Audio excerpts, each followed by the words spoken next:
Well, ladies and gentlemen, and children of all ages, welcome to the South Sound Story Guild's annual Tellabration. This is an event that occurs all over the world, by the way. There are people in India, people in South Africa, people in Europe, and people here are telling stories this week. So we want to continue that tradition, and thank you. This is our return after 3 years. So we thank Traditions. Thank Traditions for having us here, and also we hope you're all well fed and liquored up and ready to listen to some stories. So we need a few administrative things. First of all, if you have a cell phone, I lost mine today, so I don't have one. Please make sure it's off so you're not embarrassed. There's a restroom down there during the break, and we'd like to thank Dale Holm, for example. Dale is the artist that did all of our posters and everything, and we have some of those we'll talk about later. And Linda Boyer, thank you again for once again coming back and giving us such soothing music to get started. And finally, we'd like to thank you as listeners, because without listeners, we'd just be talking to ourselves. And so we really appreciate you being here. So we'll have a raffle later, so hopefully you all donate a little bit of money so we can pay our insurance and all of our other fees, and the IRS won't be after us. So Lynn back there will sign you up if you didn't do your donation already. And we're going to have a drawing at the end of the evening, and we've got some really wonderful gifts for you. We'll have an intermission for about 10 minutes, in which case you can go back into the New Traditions store and actually do some of that Christmas shopping, which you need to do. So let's see, who do we have up first? Billy. Oh yeah, thank you. Okay, we'll have Billy up here. Billy's one of the first storytellers I ever heard when I joined this group, and I always remember her stories. And she is a wonderful storyteller, of course, and also, I'll just put a little plug in here. We are selling some of her books back there, which are Fat, Faithful, and Fairly Flirty. If you haven't read this book, it's worth the $20 or $25 just so you can read what it says on page 52 and 69 from her life. So Billy, come on up and tell us a nice story. Thank you.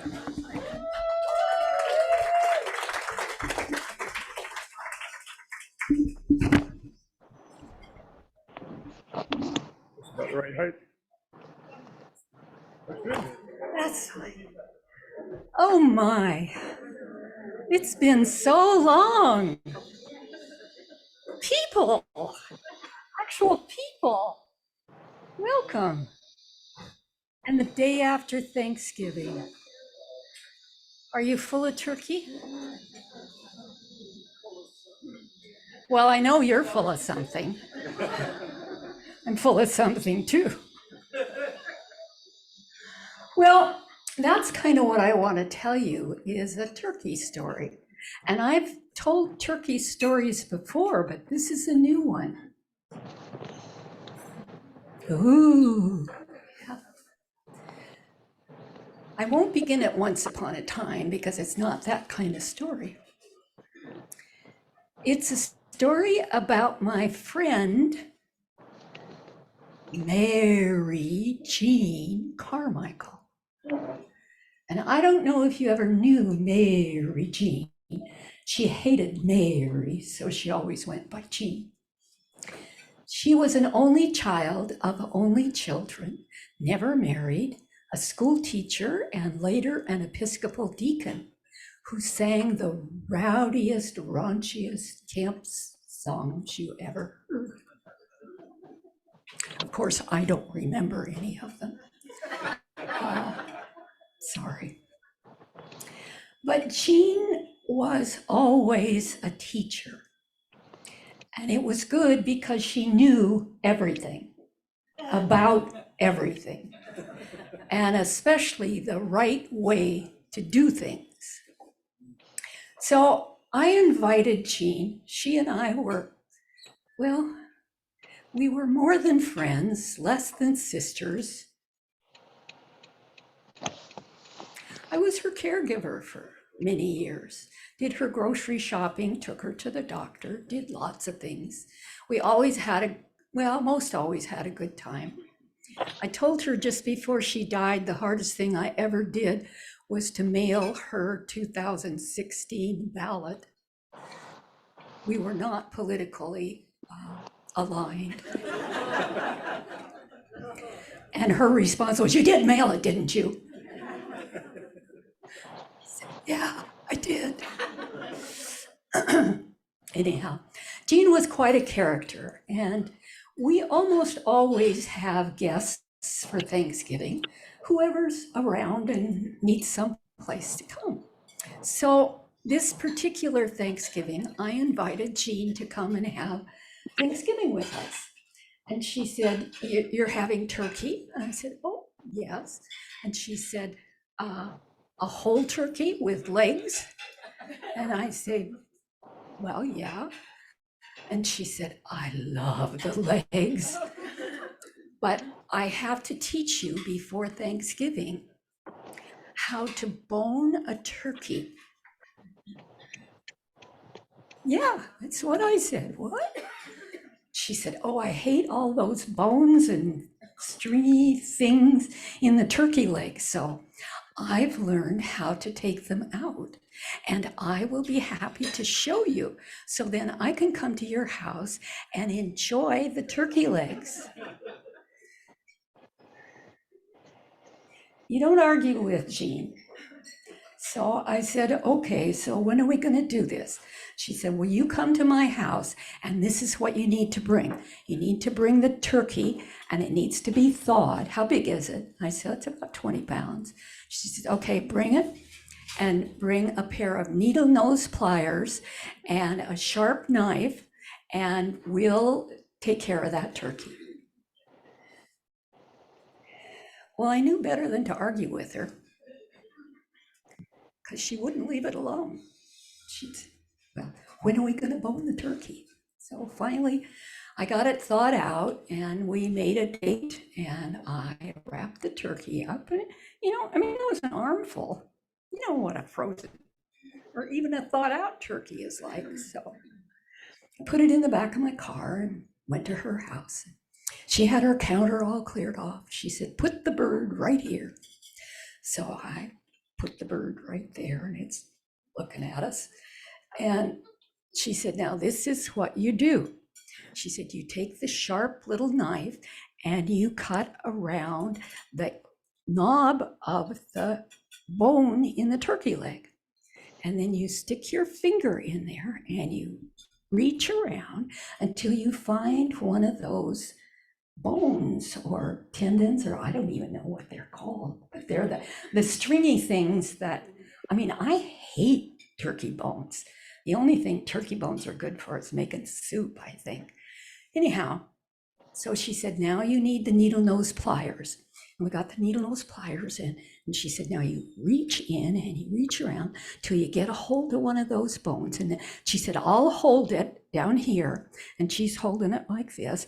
And she said, "And you pull and move it like this." And I'm pulling, and comes right out.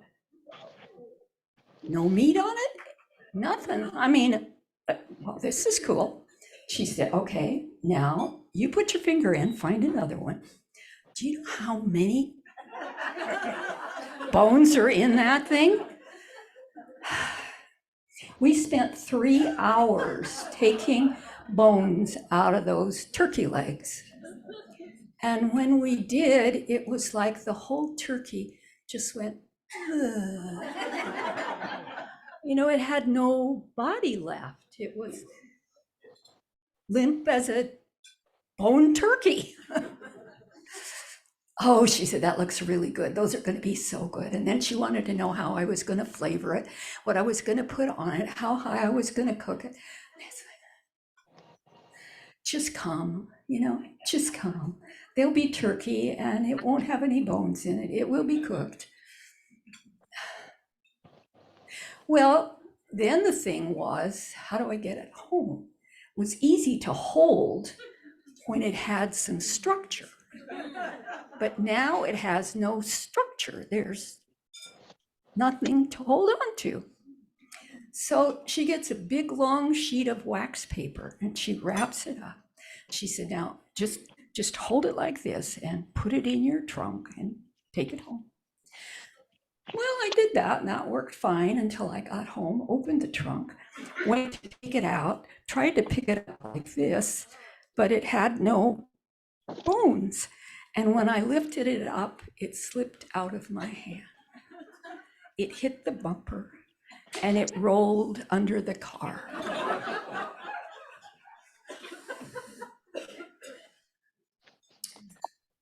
Looked around to see if any of my neighbors were out.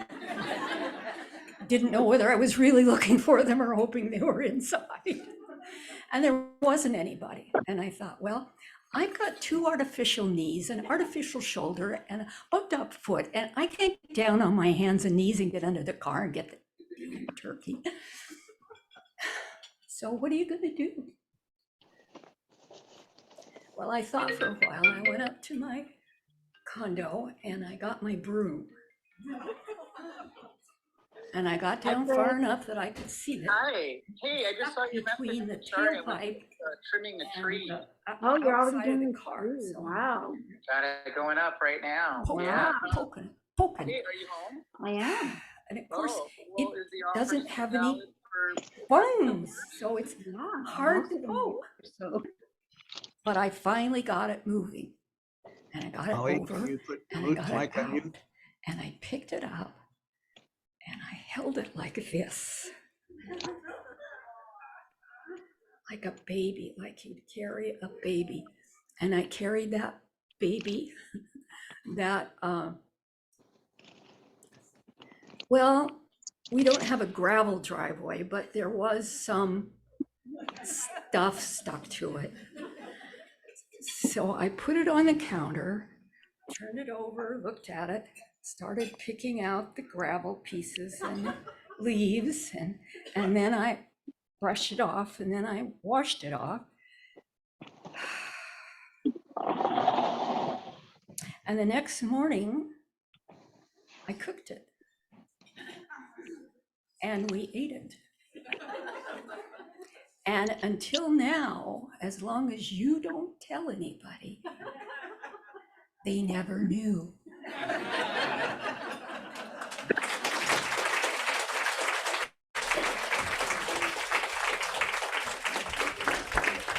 Well, I hope when I'm old, I have a friend like Billy, but as a young person, I'm glad I've got a friend like Billy. Okay, our next storyteller is Annie Coverly. Annie, where are you? There you are in the back. Come on up. Annie's always good for some stories. And so we're going to get her up here and see what she's telling tonight. Nobody tells me ahead of time what they're going to tell. We've got stories that thrill, stories that chill, stories that are outrageous, stories that make sense. And we have stories that are true and true stories also. So let's hear what Annie's got for us tonight. Okay. We've got 2 mics here. Okay, so today is Native American Heritage Day. Yay! So my story is a Cree story that comes from the Cree tribe that used to be by the Great Lakes and then moved over Saskatchewan and into the prairie lands and down to Montana. So this is a story about a little family lived in a little wooden house near a village, probably a reservation at this point, but anyway. And so it was a mom and a dad and a little girl named Bright Eyes. She was absolutely the delight of her family and everyone around her for that matter. In the summer, she chased the butterflies, she picked flowers, she helped her mom. She was absolutely, everyone just loved her. But as fall came on and winter came, you know how that is in the prairies, that just sweeps in and suddenly everything is ice. The snow is covered with ice. Well, Bright Eyes got a cold, which turned into a deep cough, which got worse. And her parents just did everything for her that they could think of. They made compresses out of herbal things. They made special teas. They had tinctures. They wrapped her in the warmest furs that they could find, and they kept the fire going all the way through the night which there's not a lot of wood on the prairie. So it was a sacrifice for the family to make. But Bright Eyes did not get better. In fact, she got worse. The light went out of her eyes, and it was painful for her to breathe. So the family decided that they would bring the spirit healer up to the house. Now, the spirit healer, her name was Duck Egg. And she was an odd character, kind of on the fringe of the community. She had the peculiar habit of passing wind in the middle of a conversation and leaving her scent behind wherever she went.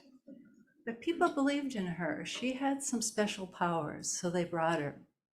And she was also very old, very bent over. And I mean, her face was like a walnut, just all wrinkles. And when she would smile, she barely had any teeth, and her eyes turned into tiny little slits.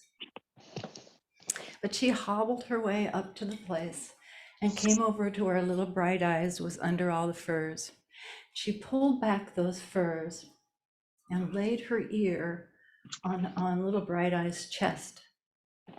And she listened. For a long time, she listened. There was no other sound except maybe the crackling of the fire. And she listened. And finally, she stood up and she said, "I hear a she-fox." "Oh, yeah." And she's running. She's running across the snow, and she's tired, and she's hungry, and she has a long journey to make. "Oh," says the father, "I am a hunter. I will get the she-fox. I will get the she-fox." And he starts to put on his warm clothes, and he puts on his snowshoes and everything to keep him warm, and he grabs a weapon. And old Duck Egg says, "No, no."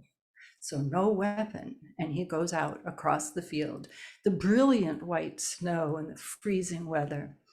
And he goes for a long time. And finally, Duck Egg says, "Oh, he has found the tracks. He's found the tracks." And he follows all through the day and into dusk.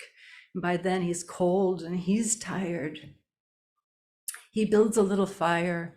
He breaks probably some chokecherry bush just to get a little fire going to warm his hands, and sits out through a very long, cold night.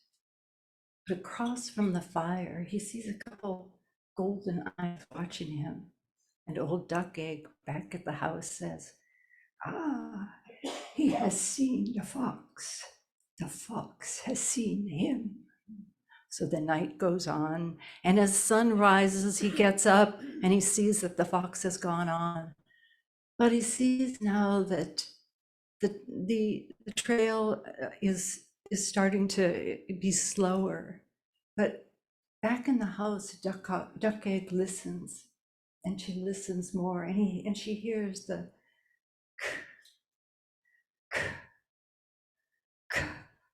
as the little fox's paws are breaking through the ice. But it doesn't take long till that little fox is too tired, and she lays down, and the hunter comes upon her, and he picks her up aggressively.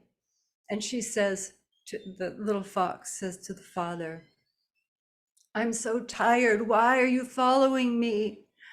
Just kill me now. I'm too tired. I cannot run anymore." And he says, "I'm not going to kill you. I need you. I need you to heal my daughter." And as he holds her, I mean, this is a hunter and a trapper. All his life, he's killed animals, and he feels the heart beating and the vulnerability in this little creature.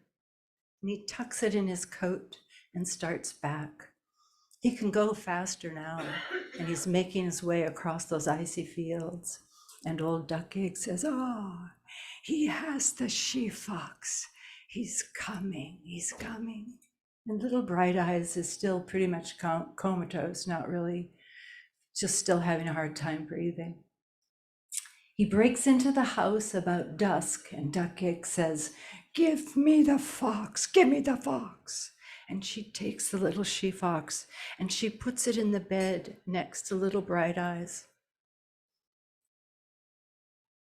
And she says to the mother, bring meat, bring meat.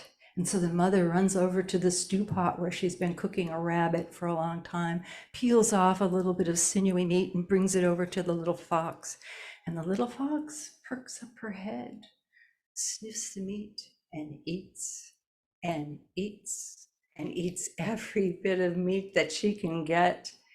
And then she curls her tail around her body and lays as close to the little girl as she can as they warm each other. And another long night passes. And interestingly, their breath begins to synchronize, the fox's and Bright Eyes. And come morning, the light starts to slant through the cracks in the wall, and the little fox perks up her ears, starts to sniff the room, lifts her head, and jumps down from the bed and starts running around the room wildly. And Duck Egg says, open the door, open the door. And the little fox dashes out into the field. And little Bright Eyes sits up, puts her little bare feet on the ground, and looks out the door. And as the fox disappears across the ice, so does her cough. And old Duck Egg makes some burbling noises, and the room begins to smell peculiar. And she throws back her head and she laughs. And she says, so who healed who? Did the fox heal Bright Eyes? Or did Bright Eyes heal the fox? Or are they one and the same?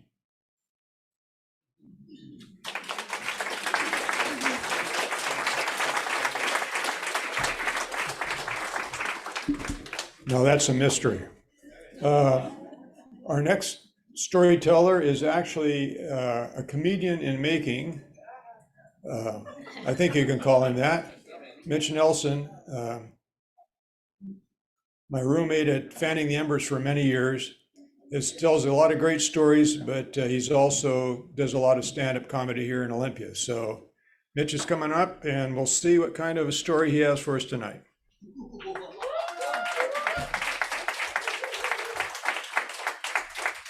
I don't know if it's going to sit on it or not.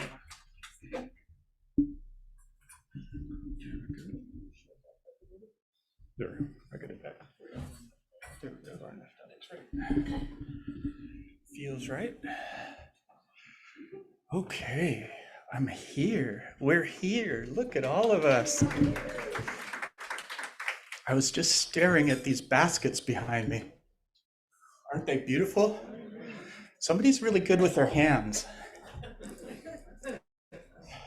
It makes me wonder though, like it's one of those simple things, right? Like if you can, if they're empty, hold your hands up in front of your face and just look at the veins, look at your palms, look at the back of your hand. Try something, clap, one big clap all together. Hey, that was pretty good. Try making a fist, shake your fist. Yeah, high five a neighbor. Yeah, wave at me. Hi everybody, hello. Hello, yeah. Okay, you wanna get complicated now? Okay, we'll move it up a little slowly. How about a peace sign?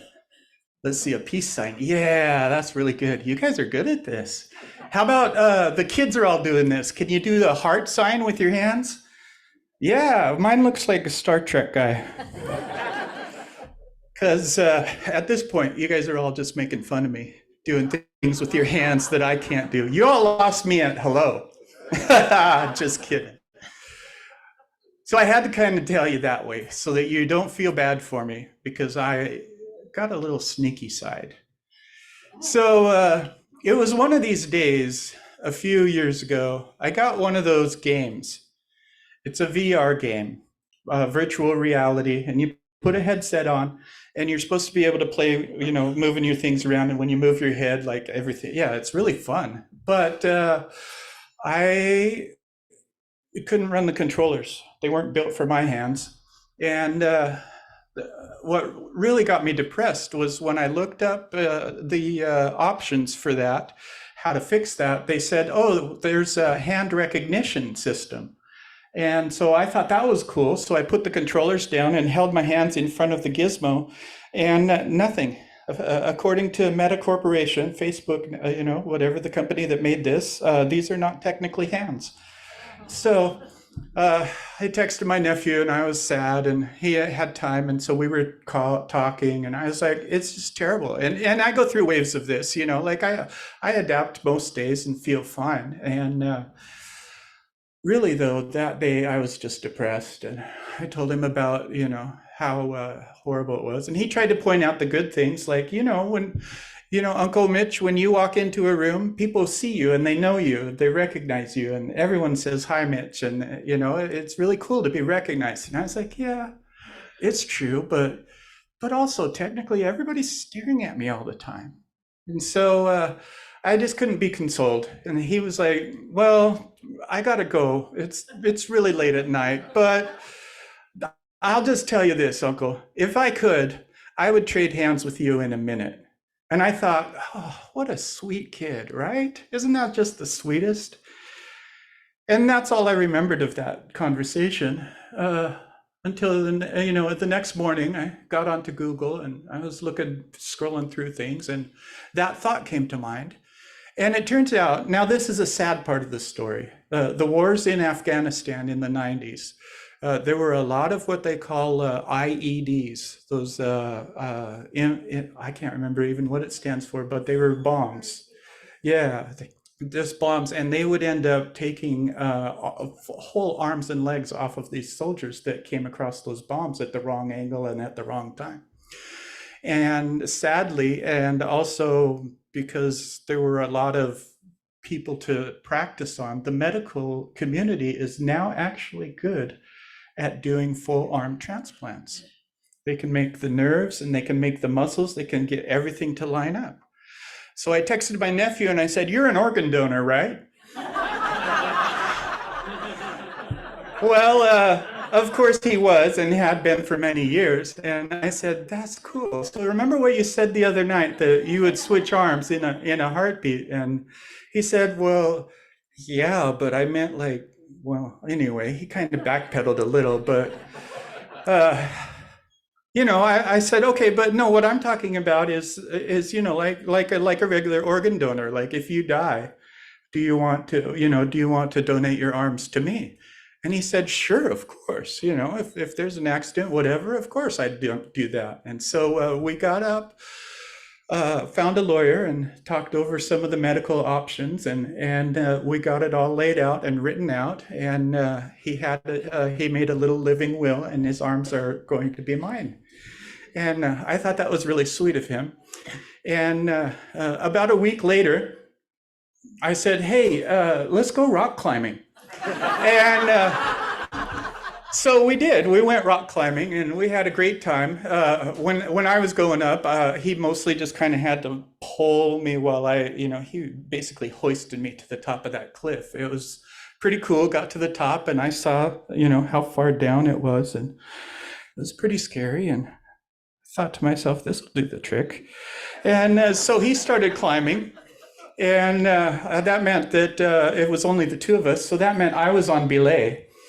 And he slipped. And I tried my best to hold on to that rope, but it just slipped right through my hands. And all I really did was turn his body around so that it landed safely on his back and his arms were protected. Well, there he was, and I ran up to him. I didn't want to just assume, so I said, how many fingers am I holding up? And he couldn't answer. He couldn't say the right answer, so I was like, oh no, I got to do CPR. And it didn't help. He died. Now, what I had forgotten was we parked a good half mile from the cliff. And so here I am with these arms still trying to drag my bloody nephew to the trunk. And it wasn't working out well. The police came and I said, can you help me? And they were like, no, put your hands up. And I was like, I can't. I really can't. Can you give me a day or two? Because then I'm pretty sure I'll be able to. And He asked what I meant by that because I did not look like I was in trouble, even though he was pretty sure I should be, having a dead nephew that I'm trying to drag to the trunk of my car. And so I pulled out the paperwork and showed him that, this is what happened, and my nephew fell, and I tried to, all of the details. And well, he helped me get my nephew's body into my car, and went to the doctor's office, and he said, well, this is a strange situation, but all the paperwork is in order. And so he gave me my nephew's arms. And it was great at first. And then, I don't know, it's a transplant. I don't know. There's people out there that have had kidney transplants and heart transplants, and you have that whole issue of rejection, right? Where my nephew's immune system in his arms is trying to fight off my body, and my body thinks that the arms are attacking me. So I had to be on this horrible drug regimen, and I reached up one time to scratch my head, and I wasn't used to the strength, so I really hurt myself. And the first time I tried to pick my nose, things went really badly. Same thing, I was just stronger. Now here, though, the funny thing was that social thing that he said. When I walked into a room, all of a sudden I was invisible. I just looked normal. I was just this guy, and ended up at a bar one night. And crowded bars get bumpy, and people who have been drinking get a certain kind of way. And I got pushed accidentally, quite accidentally. And before I even knew what happened, I got pushed into the meanest guy at the bar. He turned around and decked me. And I only found all of this out later when I woke up in the hospital room. And my doctor was there, and he explained to me what had actually happened. And I thought, wow, this is terrible. And the doctor said, he was checking everything out, and he said, so how are the arms going? And I was like, I hate them. It's not working out at all. And he opened up a drawer and said, well, I thought you would say that. And he pulled out my arms. Now, these are already shriveled, so it wasn't like they were rotting, going to get any worse by just hanging out in his drawer for a couple weeks. And so he had kept them as a backup and put them on. And I'm wearing them tonight. They're pretty cool, though, right? You like these sands? These are great arms, right? See, I'm just fine. I'm just fine. I wish I had known that before, though, because I really miss my nephew. I'm Mitch.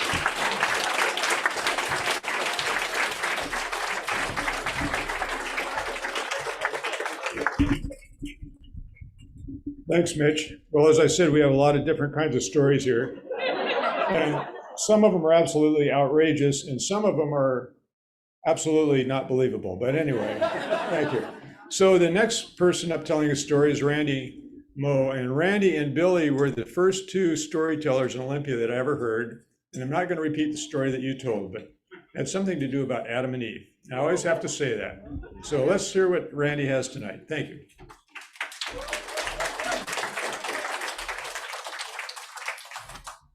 Hello, everybody. It is wonderful to be on stage. And I'm so lucky Mitch lives in my house. I get to hear his stories all the time. When he plays his harmonica, my Yorkie barks. So I'm just going to kind of follow along with Billy's story about cooking. I was thinking this is the season of food, and people want to show off their special dishes or their elaborate desserts or their giant legless or boneless turkeys. Well, I'm kind of a plain cook, but I was thinking about a lot of people like to cook to impress. And I tried to learn how to do that. My first experience with it was when I was in the 9th grade, right here in Olympia, going to school at Jefferson Junior High. And in the 9th grade, in those days, you had to take home economics if you were a girl. And one part of the year was about cooking. Now, I hadn't really cooked much of anything. My mother sort of didn't want anybody in the kitchen. I just knew how to make cookies and pies and cakes and things like that. I got a whole lot of campfire beads when I was younger, making all those cookies and cakes. But we had this class, and almost at the end of the term, we were given this assignment that you had to do a project at home. And it was like a final exam kind of thing, because you had to write a proposition for your project, had to be approved, and somebody from your home, like maybe your mom or the people that ate your food or whatever, had to like write a review of your cooking. So I had to be a planned thing. Now, my mother was a plain cooker, and I liked the stuff she cooked all the time I was a kid, and I still would if she were here to cook. But every night we had meat. She was born and raised in Idaho, so we had potatoes, we had iceberg lettuce salad, and we had some kind of a vegetable. And my mother, I don't think we ever ate canned vegetables. She had either frozen or fresh vegetables, and she cooked very simply. Some vegetables got boiled, some were steamed, and they were served just like that with a little butter and salt. I thought that was great. For a long time, I thought that's the way everybody cooked, until we started going to the Methodist church. And then I found out from all those potlucks that there were lots of other ways to fix food. And I still like my mother's cooking, but it was fun to have this other stuff. Well, my sister did not like vegetables at all. In fact, the only vegetable she would eat was iceberg lettuce. She didn't want the tomatoes or the radish or anything else that goes in the salad. She didn't want Mother's homemade Thousand Island dressing. Nope, didn't want that. She just wanted the lettuce. And because it was the only vegetable she ate, even though she was in the 7th grade, my mother let her eat the lettuce with her fingers. So I got this idea. What if I learn to make some different kinds of vegetables? Because when I go to those potlucks, some of those vegetables like have sauces on them or melted cheese or something, or maybe bacon with them. I thought I could learn 5 different recipes, make one a night, and we could test them. And my sister, maybe she'd like the vegetables and she'd find something new to eat. Well, we didn't tell my sister. Mom was in on it, Dad was in on it. And so the first night I made broccoli with cheese sauce. Oh, and we had a rule in our family that was still in place, is that if there was something new to eat, you had to eat 3 bites and swallow. And if you still hated it, you didn't have to have any more. So I made the broccoli with cheese sauce and put it on the table. My sister took a little tiny flower of broccoli and cut it into 3 little tiny pieces. And she went, and it was gone. She said, no more. Okay, well then the next day I made something really fancy. It was sweet and sour red cabbage. Had to grate the cabbage and make the seasoning and all that stuff. So we served that. And my sister took a little spoonful and swallowed. No more vegetables for me. Then the 3rd night, I made Brussels sprouts in a cream sauce. And I thought, look at this stuff I made. Isn't that cool? And my sister took one Brussels sprout, and cut it carefully into 3 little pieces. Put it in her mouth,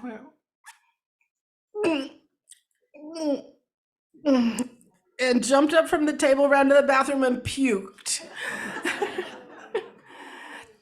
So I guess that wasn't a very impressive meal.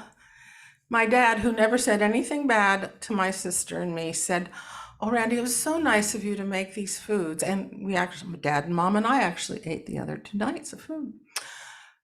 It was really interesting, but I like plain vegetables with butter and salt. So that was my first attempt to be impressive in my cooking. 10 years later, I was married to my first husband. We had just recently moved from Seattle back to Olympia. It was the first time for him to live in Olympia, but I was returning. He was finishing his bachelor's degree at Evergreen, and I had this great job at the community college. We were married, and we were making friends with, here in town. And so I thought, well, a married couple, we should do some of those things married couples are supposed to do, like invite friends over for dinner. And I was learning to cook. So I invited a friend of mine and her husband to come to dinner. And it was in the fall. And my favorite place to get recipes was out of the Sunset magazine. Oh, they're so beautiful. Oh, the pictures are so beautiful. And there was this picture of this woman carrying a pumpkin to the table. It was on a platter, but it was a whole pumpkin, and it was filled with soup. And she carried it, dramatically. Well, it was just a photo. It wasn't like moving or anything. I thought, I can make that. And Tom and I had actually just come from being 2 months in Mexico, and this soup had Mexican Southwest kind of spices in it. So I did exactly what the recipe said. Cut off the top, scooped out all the seeds, scraped a little bit of the stringy part, put it in the oven it was on a jelly roll pan, put it in the oven and baked it for a while. And while that was baking, I got the chicken broth and some chicken and peppers and onions and Southwest seasoning, got that all mixed up and going. And then according to the directions, I was supposed to then pour the soup into the pumpkin and cook it for like another hour. And then before I served it, you scrape some of the pumpkin off the inside so that when you scoop out your soup, you get pumpkin and then all this other stuff. I did exactly what it said. It was time to serve it. My guests were there at the table. Everything was ready. And I put on hot pads, of course. I picked up the pumpkin and began to carry it to the dining table. And almost immediately there was chicken broth running down to the floor. So I had to hurry back and put it back on the jelly roll pan, which was definitely not classy, and carry that whole thing to the table. And it didn't overflow the jelly roll pan. And we had the soup, and it was tasty, but not very impressive. So then 10 years after that, I was married to a different man. We'd adopted a couple of girls, and we were living in Pineville, Louisiana. I had a job at a chiropractor's office, and my husband was working for the FAA. And so we had a lot of friends from these two groups of people. It was holiday time. Well, and if you've never been in Louisiana at holiday time, it's hot. You can play outside on Christmas. But we had a New Year's Eve kind of day party because a lot of these folks like us had kids. So it was perfect. They could play outside. Our dining table opened to the sliding doors, open to the patio. We invited a lot of people. It was potluck. They all brought their own stuff. And I decided that my contribution to this party would be to make some mulled white wine. Not red, that's too heavy for the weather and stuff, but this mulled white wine. Just a little bit of orange juice added to it and some of the sweet spices like cinnamon and cloves. And then the other thing I was going to make was crawdads. And I wasn't going to fry them or anything like that. I just was going to boil them. Just boil them for 5 minutes, use all the seasoning, and that would be great. Everybody would like that. So I got out my big canning pot, the black and white speckled ones, and I filled that, not filled, but put a lot of water in it. That was for the crawfish. And put some seasoning in there. And then there was a plastic bucket on the floor that had live crawfish in it that kept trying to crawl out, and the cat was trying to get them. But because the plastic bucket is slippery, the crawfish couldn't get out. And then next to right there on the stove was a big stock pot, and that had several bottles of white wine in there, and that little bit of seasoning, the sweet seasoning went with it. And I was over with my back to the stove, peeling carrots or something. I don't know what I was doing. But one of my friends was helping, and we had the heat on under, and both these pots of water was simmering, and the wine was simmering. And she said, "Is it time to cook the crawfish?" I said, "Oh, yeah, it's time to put it in there. Just put it in there, turn the heat up in 5 minutes. That's all it's supposed to take." And she said, "Okay."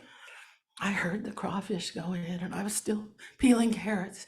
And then a few minutes were gone, and I turned around and said, "Okay, let's see, how's it doing?" And I looked in that big blue speckled pot. There was no crawfish in there. I said, "Where's the crawfish?" "Oh, I put it over here." "That's the wine." "Oh no, you put it in the wrong pot." She said, "Oh dear, what will we do?" I said, "We won't tell anybody. We'll just cook it just like that." And we did. And we served, put that big pot, and people scooped out the crawfish and ate it. And everybody thought that was great. Well, of these groups of people, about half the people that were at our party were not native Louisianians, but there were some who were. And there's this one fellow who was from southern Louisiana and very Cajun, and you could tell by his speech. He came up to me as he left. He said, "Randy, that was the best crawfish I've ever eaten." And I thought, I'm not telling him anything. That was a success. That was impressive. And there's an epilogue to this story. My dear sister, who lives in New Zealand now, when she was in her 60s, she became a vegan. And her favorite vegetable is roasted Brussels sprouts.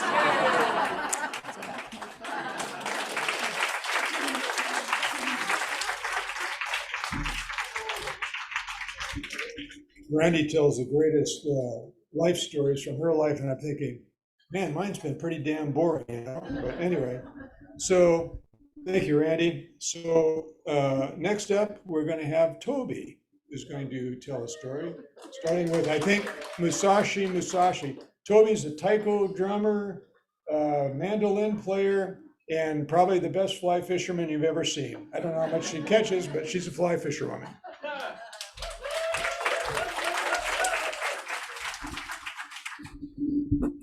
I am so happy. It's great to see everyone here today.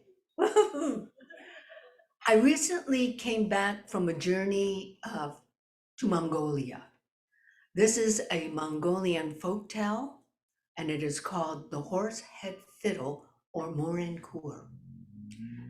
Mongolia is a place where the big blue sky above just blends right in with this vast yellow field of grass.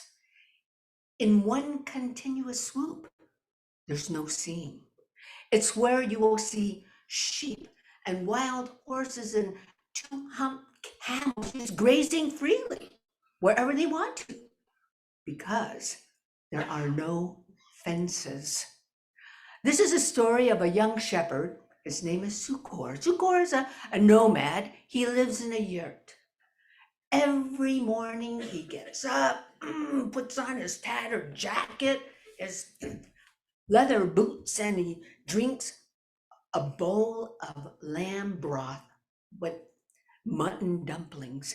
And he goes out of his yurt, "Son Benno, sheep, how is everyone today? Oh, you look very agitated.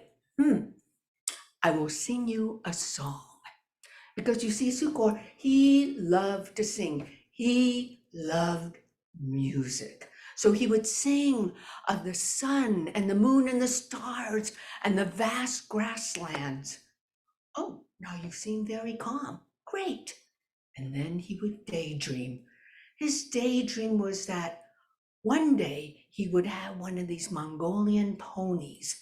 "My pony and I, we will ride through the vast lands. We will herd the sheep, and then she and I will just gallop through like a mad wind. We will ride together like one." But it's just a daydream. Now, one evening, as he was bringing his sheep back home, he heard this cry. It was an animal cry, very distressful. What could it be? Oh my goodness, over there's a baby horse. Oh, well, I'm going to be very quiet because maybe the mother will come back. And he waited and waited, but no mother. So he approached this baby horse's foal. Well, I can't leave you here.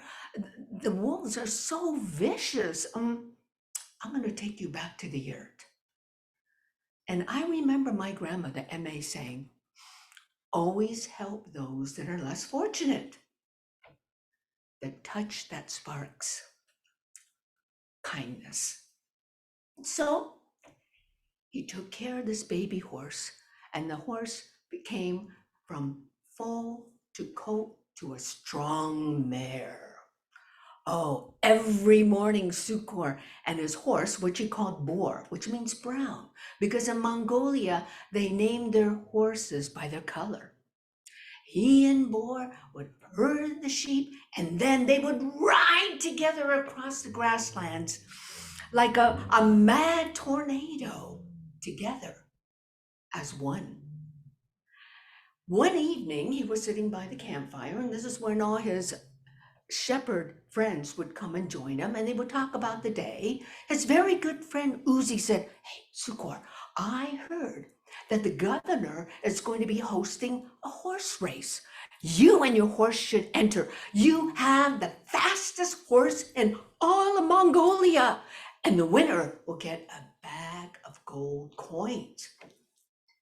Oh, Uzi, that is a good idea. Now, if I should win that bag of gold coins, why, I could buy everyone new coat, new boots, and I can finally repair my yurt. Yes, I'm going to do it. So as race day approached, he and his horse started riding through the steppes, and they started to come across the outskirts of the town. What are these things? They're made out of stones. Why? They're houses. And then in the distance, he saw this red tent. It was the governor's tent.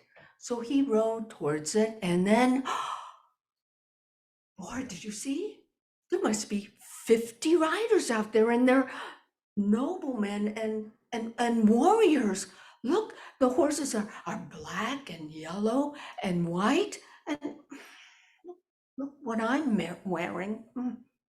Well, then at that point, the big rotund governor got up on the stage, kind of waddled up there, and he gave his welcoming speech. The winner will win this bag of gold coins. Riders, mount your horses, which they did. 1, 2, 3, yowel! And then there was an explosion of dust in the atmosphere, and the earth shook like artillery as 50 horses just galloped at once. And there was Sukor with his horse. Oh, do I dare look to see what position we are? We're in the lead. And just at that moment, a black stallion came by, neck to neck, the head so close that the nostrils, you could see steam coming out. And then they're in the distance, so it was so close by, the finish line. And that was when Sukor whispered in his horse's ear, chuk, chuk, chuk. And together they rode like one. And they crossed that finish line. Well, the crowds, they just went wild. The shepherd boy has won. The shepherd boy has won. Oh, they were so proud of him. And there's Sukor, he walked with his horse to the governor's tent. And when he entered, the governor looked around. What are you doing here, shepherd boy? What? You are the winner? I'm looking for a nobleman, a warrior. Guards, give him 3 silver coins and buy his horse. Sir, I did not come here to sell my horse. I came here for my reward. You insolent boy! Guards, throw him out! Which they did. They dragged Zukor out of the tent. Not only did they do that, they kicked him and they beat him with sticks. Off with you, shepherd boy! Oh, poor Zukor. He got himself up and limped back through the steps to his yurt. Now, as he got closer to home, all his friends came up. Zukor, how did you do? What was it like? And his very good friend Uzi came up to him. Zukor, what really happened? And helped Zukor back to his yurt, where the poor fellow put healing ointment on his wounds, but his soul could not be healed. Now, back at the tent, there was that governor. Guards, put on a training saddle on that horse. I want to see how fast this fastest horse of Mongolia is. And the governor, he waddled to the corral, and there was a horse, Boar. Now, those of you who have horses or are familiar with horses, I am told that horses, when they are not happy, their ears kind of do this. And Boar was not happy. And that governor, he went up to the horse, he put one foot in the stirrup and hoisted himself over. And as soon as his fat rump touched that saddle, that horse just reared up and gave a quick back kick. And that governor went flying into the air and wham, landed on the ground. Now, he was more embarrassed than hurt. Guards, kill that horse! But then Boar had already jumped over the corral and was heading home. But the guards, they got their bows and arrows. And with each release, the arrow hit its mark. And soon the horse's whole side was just riddled with arrows and red rivers of blood. Now, Zukor, back at his yurt in the middle of the night, he just suddenly woke up. I feel the earth moving. And he went out of the yurt, looked, and there he saw some figure galloping and then trotting and then walking towards him. And he ran to his horse. Oh, Boar. And it was at that point his horse just collapsed onto the ground.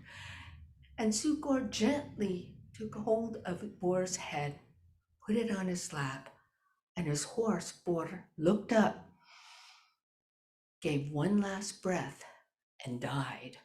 Oh, what have they done to you? And then the wind picked up and started to swirl around his body. And there was a whisper in his ear, Zukor, don't mourn for me. I will remember you and you will remember me because you will be making a musical instrument. You will be making the horse head fiddle.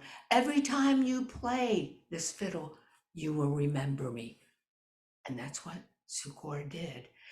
He used the hair from the tail and made the bow. And he used the hair from the tail to braid it into 2 strands, which he attached to a long piece of wood, which sat upon a wooden box covered in hide. Then he spent days carving this intricate horse's head. When that was done, he finally put it on top of the fiddle. And it was nighttime. And he took the fiddle out to the camp, sat down, and that night he was just blanketed overhead with the brilliant stars of the Milky Way. And with the first pull of that bow, that rich melody just seeped inside the soil, went up into the air, enticing the grass to dance and making camels weep.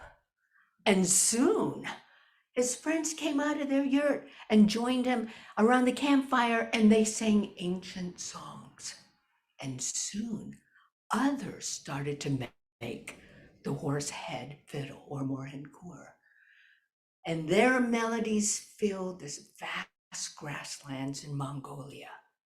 Music, soothing to the soul. The touch that sparks healing. The horsehead fiddle. Thank you.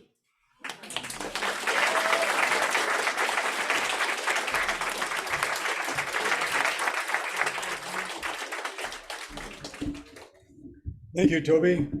It was great also to see the pictures from when you were in Mongolia, and we can really visualize what it must have been like. So thank you for that story. Well, right now we're just about at a point we're going to take about a 10-minute break, and Traditions shop is open, and in the back we also have some books that Dale has written that you might be interested in. We've got Billy's book, Faithful and Fairly Flirty. Remember page 52 and 69, but you have to buy the book before you look. And we also have, if you're interested in storytelling, we've got some books back there. Storytellers tend to accumulate books, and eventually we get boxes of these things. And so we tend to give them away. So there's some back there if you'd like to take some, and just leave whatever you think you want, a couple bucks for the books. And if you don't have a raffle ticket yet, Lynn's back there at the table and be happy to make one out for you. So we'll have a raffle at the end of this. And so let's take a break for about 10 minutes. We'll give a whistle in the microphone here when we're done. I think they're still set up. You can get some drinks back here, I believe still, right? And there's some desserts left, and the cheesecake is great. So have at it, but leave a little bit for me. Thank you.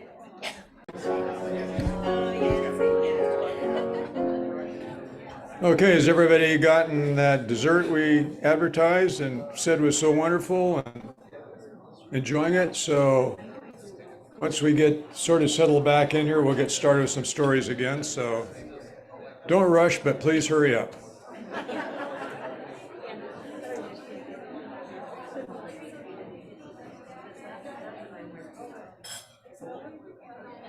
After hearing Randy talk about all that food and everything, I thought, well, I've eaten, but I could probably squeeze a little bit more in, you know.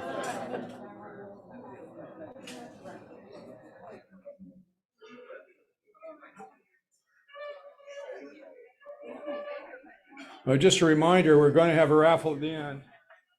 And Dale, who did these books, this one is actually signed by him. It's called Where's My Rainbow?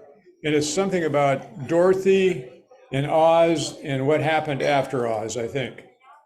So the secrets are in there, and it's great artwork and easy to read. Something it'd be nice to have. And he's got some of his other books over there too about his years working for the Forest Service.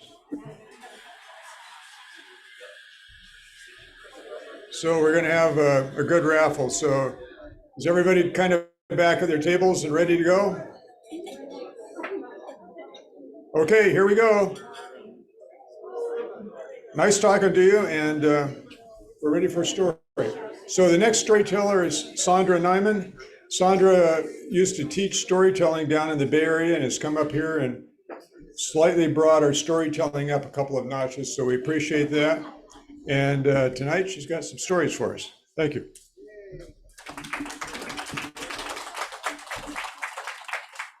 Beside being a storyteller, I was for many, many years a teacher.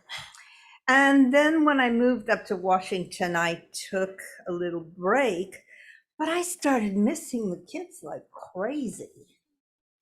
So I started doing some tutoring. Now, if you're a tutor, the expectations of the parents are overwhelming at times. And I have one particular lad I work with, and he's 14 and that tall, and he struggles to read, really struggles. But as a 14-year-old giant, you don't want to show that. You don't want to tell anybody. So he has got every passive aggressive action down. He knows how to get kicked out of his classroom faster than anyone else. but he doesn't have a choice with me. We're going to read. And one day he slams the Aesop's Fable book we've been reading closed, and he says, "There's no reason to learn to read." I said, "Look," and he presses his computer and it reads to him. And then when he wants to write the response, he says what he wants and it writes for him. And so I'm racking my brains and I think, what am I gonna tell this boy? And then I remembered this Mexican folktale, The Boy and the Devil. Una vez, there was a boy about that tall and 14 years of age, and he decided that he was old enough to go out and seek his fortune. He was walking on a warm summer's day down a dusty road when he sees ahead of him a seasonably inappropriately dressed man with a top hat, a black cape, and leather boots to the knee. "Dónde va, señor? Where are you going?" "I'm going to look for a young man," well, it could be a woman, but young man, hopefully, "who will work at my house, keep it clean, and take care of the books in the library. For this, I will give a good wage, room, and board." Pensión completa? That's fantastic. Perhaps you would hire me. Can you read? "Oh, well, yes. Yes, I can read very well. My mother taught me when I was only 4 years old, and I can read anything." "You won't do. I want someone who cannot read." "I see you're surprised." He was surprised. But being un chico muy inteligente, he thought, well, "Sir, I have a twin brother. And he is un poco lento. He's a little slow. My mama tried to teach him to read, but he could not learn. Now he's ahead of us on this road. And if you hurry, you probably can catch up with him. Me llamo Pedro. My name is Pedro. His name is Paco." Very well. And that well but unseasonably dressed man began to stride with his long leather boots up that dusty road. And Pedro dashed into the woods, pulled off his poncho, pulled on his cap, and raced ahead, stepped out into the road, slumped his shoulders, and shuffled. "Paco, are you Paco?" "Sí, señor. Me llamo Paco. I have been told by your brother, Pedro, back there on the road that you are a fit young man, capable of doing good work, but unable to read." "See, that is so sad, isn't it? But true."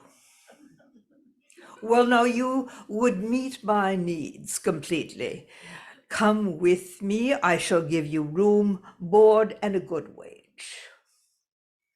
Very well. And together they walked that whole day until sundown, when they came to a hill, and on top of that hill was a huge house, rather dilapidated. And inside, among the cobwebs, could be found an enormous library with hundreds, if not thousands, of leather-bound books. "You are to clean the house. You are to put these books straight. Do not do anything other than get them straight, please. And for this, you will receive a good wage." Well, the first few days he worked on and on just to clean away the cobwebs and sweep out the dust. But once everything was in place, it wasn't much work. It could be done in the morning. And if that well but unseasonably dressed man was out of the house, he would pull down one of those tomes, open it up, and read. After a while, he began to suspect that this might not be el diablo, the devil, but un diablo, a devil, because some of these books had very strange drawings. And what seemed to be chants or incantations. Oh my. Paco Pedro began to take those books, sneak them into his room, and read at night as well as in the afternoon when that man was out. And he began to learn some of those spells, those incantations.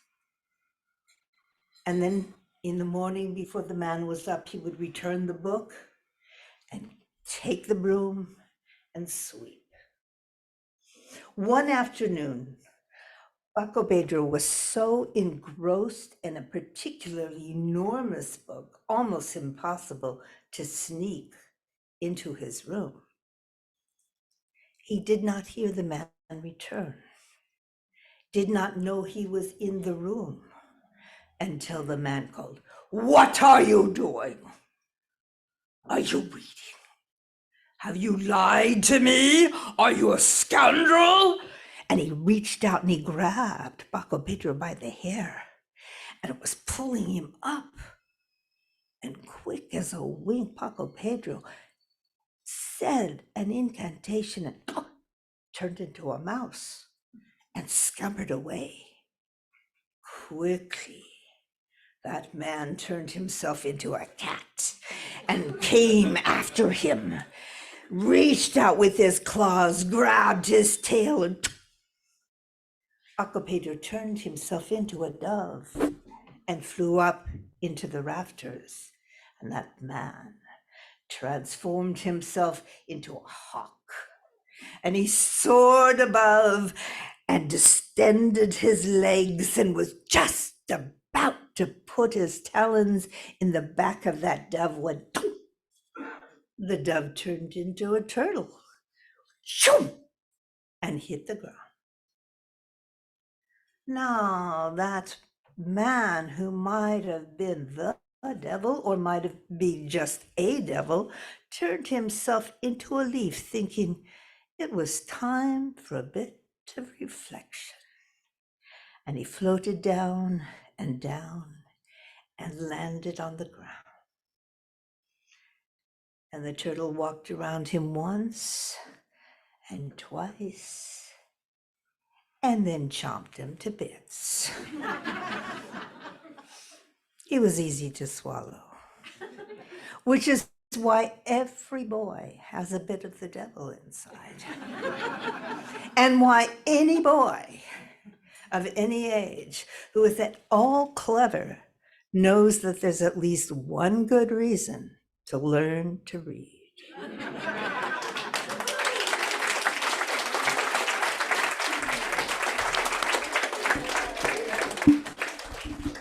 Well, I hope that worked well. So I think in the program it says that Stet Palmer likes history, and I like to tell stories associated with the local area and also with some of our old neighbors. But I always ask, any of you here from Mason County before I tell this story? So yeah, okay, well, I can't tell that one. So I've got to come, you're probably related to the folks. So I'd like to tell a little historical story. So we're going back to December 31st, 1842 in London. And it's been an extremely cold winter and the wind is blowing. And you've seen Downton Abbey and how the people celebrate the holidays and they've got all these roasted gooses and all that sort of stuff. So people were doing that. Well, some of the people were, but there was a little girl who was from a very poor section, the little match girl, and she had just a thin dress and a little apron with a bundle of matches in it. And her job was to go about and try to sell a match to somebody for a farthing, I think it was. And that was the only way she could support herself. She lived in a rundown little hovel with her father, who hated her and did not feed her very well. So he sent her out, and she thought, I've got to sell at least a match. I've sold nothing today. And how can I go home? I'll just be beaten. There'll be no food. So she's walking along, and on her feet are nothing but a pair of cloth slippers from her grandmother. And so her grandmother, who's dead, she loved dearly. She's shuffling along. A carriage comes along, almost knocks her over, and she loses the slippers. Now she's in her bare feet. And they said the wind's blowing and it's cold. So she finally finds shelter where two buildings kind of jut out in a little bit of a corner. And this is a rich person's house. And she looks through the window, and it's set out for the New Year's Eve. There's a roast turkey on the table, this finest china, tablecloths like you probably saw in your homes yesterday, a nice fire going, and these candles. The little girl's sitting there and thinking, I'm so cold. She pulls her little feet up underneath her and tries to stay warm, and decides finally, I will strike a match, even though I'll be in trouble when I get home and I've not sold anything. So she strikes the match and holds it up for a little bit of warmth. And when she does that, it's sort of magic. She can see through the wall, and she sees the goose, and the goose jumps off of the table with a knife and a fork and everything for her to eat, and everything. And she's suddenly in the house. So she strikes another match because now she's feeling pretty good, and she's under a Christmas tree, and it's full of all of these ornaments and beautiful things, and she feels warm. She's starting to feel warmer. She's burned 2 matches. So now she burns a 3rd match, and what happens is she looks up in the sky, and there's a shooting star. And her grandmother always said, when you see that, someone's going to die tonight. But she thought, well, that is really interesting. But she was really getting cold, and she struck another one. And now she saw her grandmother coming to her in a vision. And her grandmother was healthy and held out her hand to her. And the little girl thought, well, I'm going to go for everything. And she struck the whole bundle of matches and held them up. And at that point, her grandmother took her by the hand, and she went away where she was never hungry or cold again. Well, the next morning, people going by saw this little frozen huddle there and said, you know what, that poor little girl, she just froze to death, and it's just so sad. But what they didn't realize was she was in a place where she's never going to be hungry or cold again. Thank you. So that's my short historical story. And next year, if there's nobody from Mason County, I'll tell some stories about my old neighborhood. So we're going to break and have another teller. And what we're going to do is Maggie Lott is going to tell a story. Come on up, Maggie. So Maggie is a great storyteller from about 20 years. And I say she has an unfair advantage because she was a 2nd grade teacher for many of those years. And so she got to practice with her kids all of the time. And she tells wonderful Brer Rabbit stories and stories from Appalachia.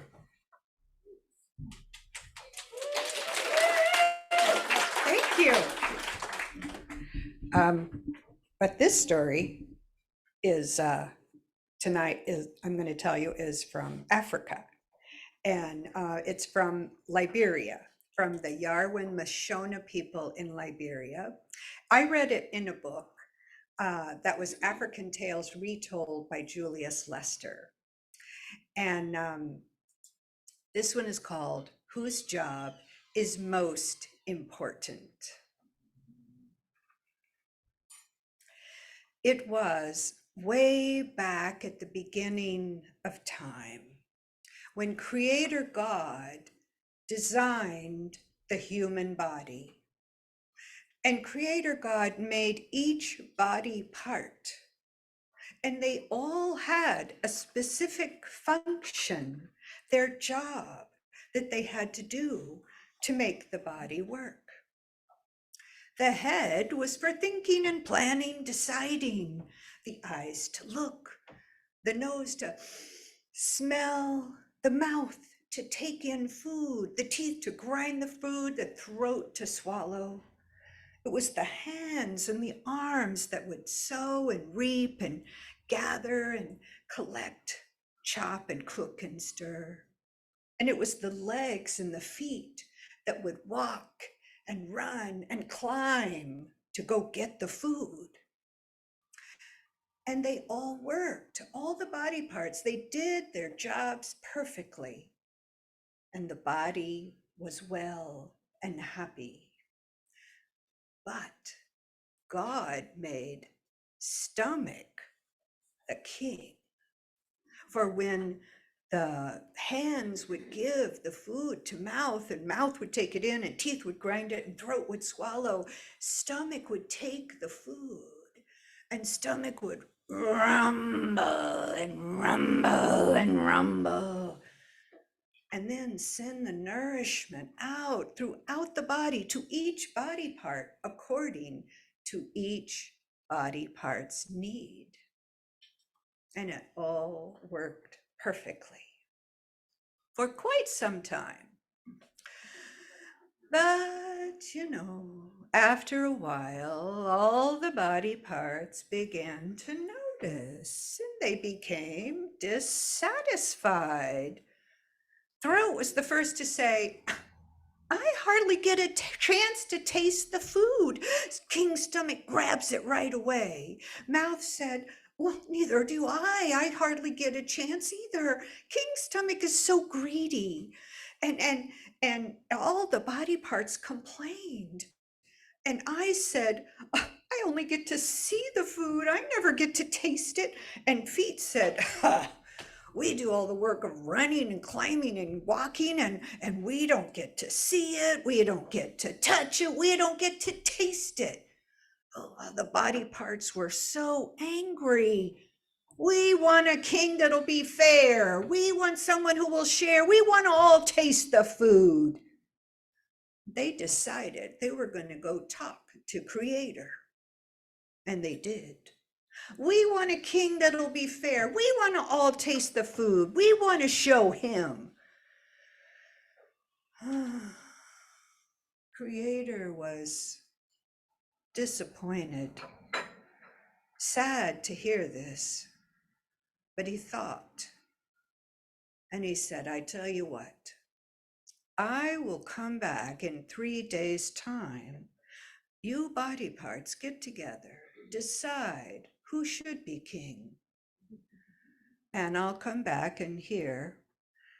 But between now and then, let not one bite of food cross your lips. All the body parts thought that was a great idea. We're gonna starve King's stomach. He'll see. We're the ones that do all the work around here. Yeah, he'll see. He needs us too. Ha! We're gonna not feed him. Ha! We'll see how he likes that. And the body parts didn't feed King's stomach. They got together and started talking it over. And they talked and they talked and they talked and they talked and they talked and they talked, and they could not agree on a new king. The first day came and went. The second day came, and the body parts by this time now were hungry and they were tired. They didn't feel strong at all, and they couldn't decide on who should be king. They kept talking, but pretty soon they were so tired and hungry, they started arguing and complaining and disputing with each other. They could not agree on the new king. And the second day came and went. The third morning came, and now the body parts, they were so hungry and they were so weary to the bone. They could not think, they could not decide, they could not agree. Nothing was working. They were listless, hanging by a thread. Finally, they decided, well, they have to do something. And none of them wanted to be the king. They didn't have the energy. And finally, Mouth said, Left Eye, you be king. But Left Eye said, oh, I can't be king. My eyesight is blurry. A king should have clear vision. Foot, why don't you do it? You be king. But Foot said, oh, I can't do it. I'm not steady. I feel wobbly. A king should stand firmly on the ground. Head, you do it. But Head was like, oh, I'm spinning. I'm confused. I can't do it. A king should be decisive. None of the body parts wanted to be king. And finally, they all saw it did work better when Stomach was king. We should just go with Stomach. That'll be fine, they said. We're too tired to figure it out. And so when God came and asked, who have you decided for your king? They all said, Stomach. Stomach has got to do it. We see now that we all got what we needed when Stomach was king. Stomach. And so Creator nodded. And he said, body parts, will you get together and make a hearty stew for King Stomach? And so the body parts began to do their jobs. Head began to think and plan, eyes to look. Feet and legs walked to get the food. Hands and arms gathered and collected and began to chop and cook and stir. And when nose smelled that broth and eyes looked and saw it was ready, hands took that rich broth, fed it to mouth, mouth took it in, throat swallowed it, teeth grind it, and it went down to King Stomach, and Stomach grumbled and rumbled and rumbled and began to send out the nourishment, and all the body parts were fed, and it wasn't long before eyes began to sparkle and toes began to wiggle and feet began to tread and legs began to dance, fingers began to snap, head was popping with ideas and mouth began to hum a tune. And all the body parts were energized and happy and working together. And it was good. They were all satisfied. And King Stomach, he rumbled and rumbled and rumbled. And then King Stomach let out a satisfying belch.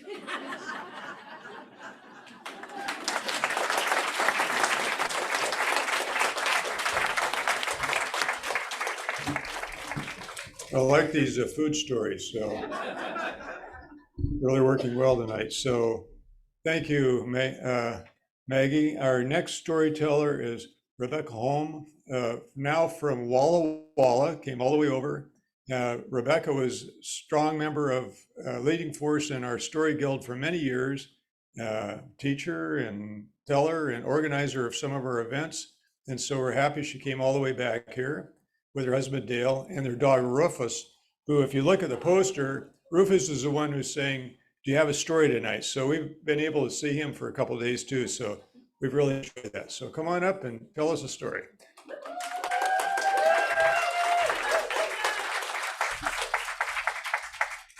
Wow. Is it great just to be back together again? Look at all of you. Look at all of these faces just collected, which is pretty amazing because this hasn't happened for a while, right? So I have some things that have been on my mind tonight. I'm going to only tell you one story. But before I do that, if you'll all help me out, I'm going to teach you a song, and we're going to do a little bit because we need some audience participation right now, okay? So bear with me. You can change the key when you guys come in, but the song goes like this. When the rain falls down, it falls down on everyone. When the rain falls down, it falls down on everyone. No matter if you're big or small, no matter if you're rich or poor. When the rain falls down, it falls down on everyone. Okay? This has motions with it too. So start the words and I'll teach you the motions. When the rain falls down, you got it. It falls down on everyone. When the rain falls down, it falls down on everyone. No matter if you're big or small, no matter if you're rich or poor. That's like a hole in your sleeve, right? When the rain falls down, it falls down on everyone. Okay, faster. When the rain falls down, it falls down on everyone. When the rain falls down, it falls down on everyone. No matter if you're big or small, whoops. No matter if you're rich or poor. When the rain falls down, it falls down on everyone. Now, no singing.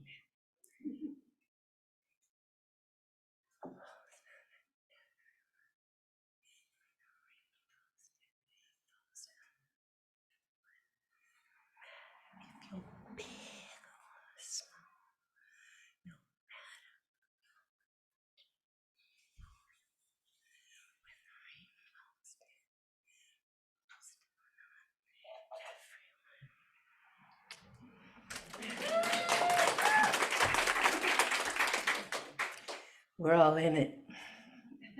We're all in it together. I have a little bit of wisdom that I came across, and maybe the Mackenzies know something about. Are you Scottish or Irish background? Yes, yes, and yes, and I am. Okay, I had read something. I'd come across the MacDonald clan, actually, the MacDonald clan. When there is a disagreement, when there's a contention between some people, when it looks like there's a huge argument, they come to the leader of the clan, and those people are sent to the aisle of discussion. They're going to work this out. They are sent away to this aisle, this remote island, and they are given only oat cakes, cheese, and good scotch. No weapons. Someone asked me earlier, did they get swords? They are sent there.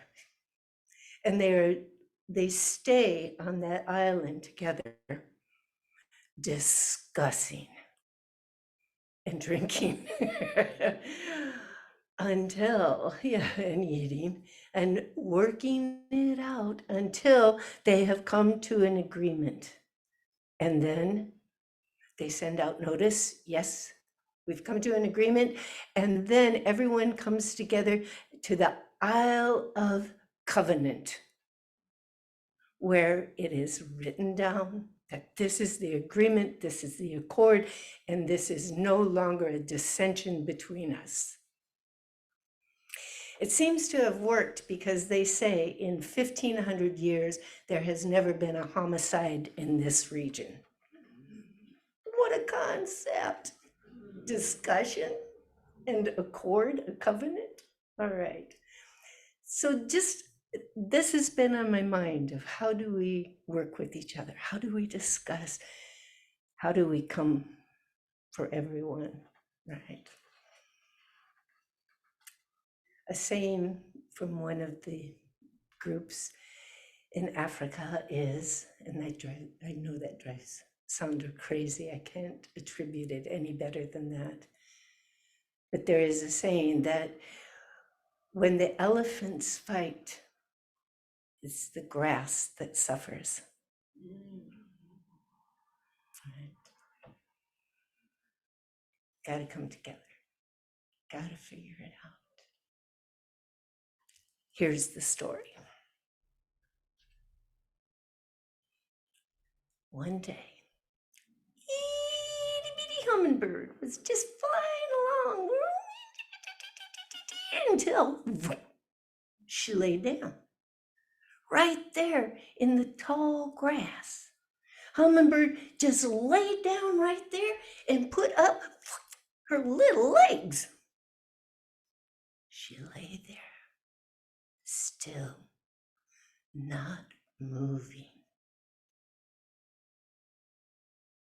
until go, go, go. Along comes elephant. Go, go, go. Oh, hummingbird, what are you doing laying there in that tall grass? I almost stepped on you. Well, said Hummingbird, I heard that the sky is going to fall in, and I'm laying here holding it up. That's exactly what elephant did. Hummingbird, that's the most ridiculous thing I've ever heard. You think with those two little toothpick legs, you could hold up the sky? Well, said Hummingbird, I didn't think I was going to have to do it all by myself. Kaboom! Down lay elephant, and up went his 4 tree trunk legs, right there beside Hummingbird. And as far as I know, they're still out there, holding that sky up above our heads. I didn't know I was going to have to do it myself. Thank you. Thank you all.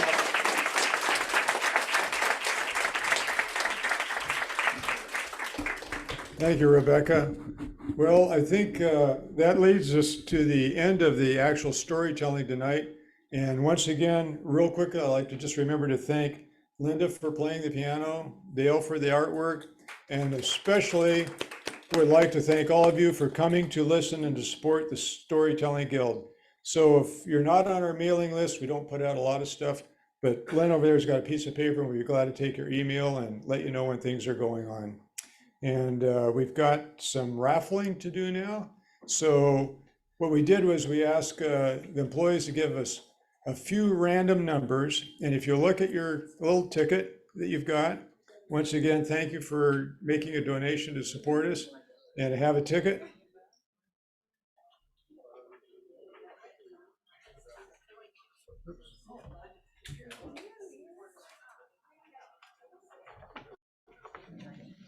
Everybody got their ticket out? Yep. Okay, so the first prize is going to be Dale's book, Where's My Rainbow? And again, he's got some other graphic novels back there that you might like to take a look at. So the first one is ticket number, again, this is a random number, 48. Who's got the ticket number 48?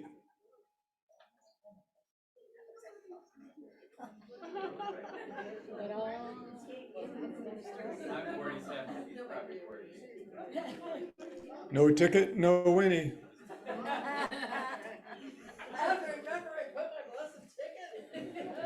When you find it, maybe my telephone's there too. I'm still looking for that.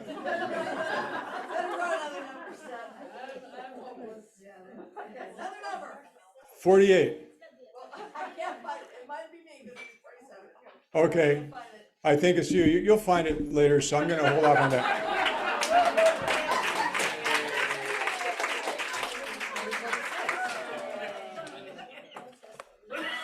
Okay, the second prize is Fat, Faithful, and Fairly Flirty. I already bought that one. Well, you can't win twice anyway. You can't win twice. So the winner of this, and again, page 52 and 69, and you can't share with anybody else. If they want some more, we'll be sure they get them. So that number is let's go with 31. Who's number 31? Okay.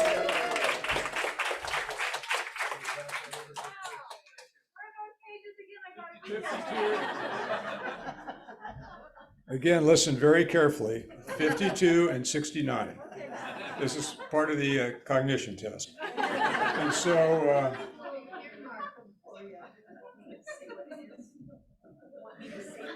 sure. Lynn is going to announce the next prize.